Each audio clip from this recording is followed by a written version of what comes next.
ఈ మేఘానంద చేసే ఈ యజ్ఞంలో ఎవరైనా పోవాల్సిందే ఆవేశం అణుచుకోవాల్సిందే.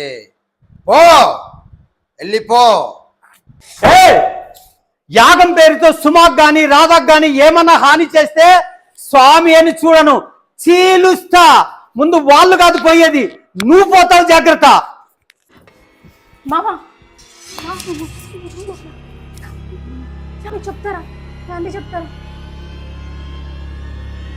స్వామి, మా మామకి ఏం తెలియదు స్వామి. తను మా అక్క నా స్థితిలో చూసేసరికి బాధ తట్టుకోలేక అలా రియాక్ట్ అయ్యారు. ప్లీజ్ స్వామి, మా సుమా అక్కకు కానీ రాధక్కకు కానీ ఏమీ కాకుండా మీరే చూడాలి స్వామి. మా సుమా అక్క బాగవ్వాలి స్వామి, ప్లీజ్ స్వామి. అమ్మా చిట్టి తల్లి, ఈ స్టోరీలో నువ్వు బేబీ ఫ్యామిలీ లాంటి దానివి. నువ్వేమి దిగులు పడవలసిన అవసరం లేదు. నేను ఇద్దరిని రక్షిస్తాను.